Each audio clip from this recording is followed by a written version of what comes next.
First heading. A reading from the first letter of Samuel, chapter 8, verses 4 to 7 and 10 to 22. The elders of Israel, all assembled, went back to Samuel at Ramah and said, Look, you are old, and your sons are not following your example. So give us a king to judge us, like the other nations. Samuel threw that it was wrong of them to say, Let us have a king to judge us. So he prayed to Yahweh. But Yahweh said to Samuel, Obey the voice of the people in all that they say to you. It is not you they have rejected.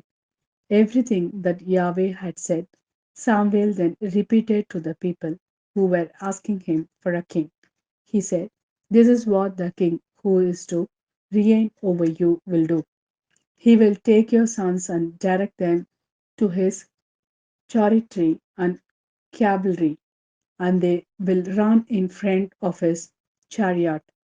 He will use them as leaders of 1,000 and leaders of 50.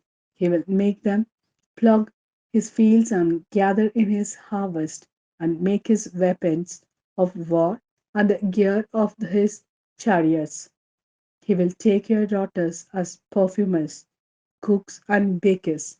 He will take the best of your fields, your vineyards, and your olive groves and give them to his officials. He will tithe your crops and vineyards to provide for his courtiers and his officials. He will take the best of your servants, men and women, for your oxen and your donkeys, and make them work for him. He will tithe your flocks, and you yourselves will become his slaves. When that day comes, you will cry aloud because of the king you have chosen for yourself. But on that day, Yahweh will not hear you. The people, however, refused to listen to Yahweh. They said, No, we are determined to have a king so that we can be like the other nations with our own king to rule us and lead us and fight our battles. Samuel listened to all that the people had to say and repeated it in Yahweh's ear. Yahweh then said to Samuel, Do as they ask and give them a king. Samuel then said to the Israelites, Go home, each of you to his own town. This is the word of Lord. Thanks be to God. A reading from the Gospel according to Mark, chapter 2, verses 1 to 12.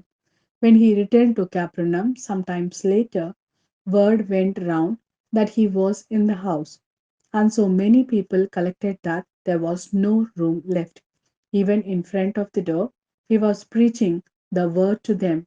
When some people came bringing him a paralytic carried by 4 men, but as they could not get the man to him through the crowd, they stripped the roof over the place where Jesus was, and when they had made an opening, they lowered the stretcher on which the paralytic lay. Seeing their faith, Jesus said to the paralytic, My child, your sins are forgiven. Now some scribes were sitting there, and they thought to themselves, How can this man talk like that? He is being blasphemous. Who but God can forgive sins? And at once Jesus, inwardly aware that this is what they were thinking, said to them, Why do you have these thoughts in your hearts?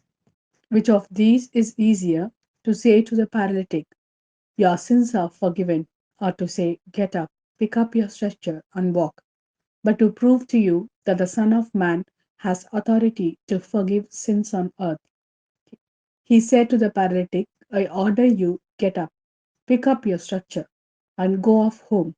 The man got up and at once picked up his stretcher and walked out in front of everyone, so that they were all astonished and praised God, saying, We have never seen anything like this.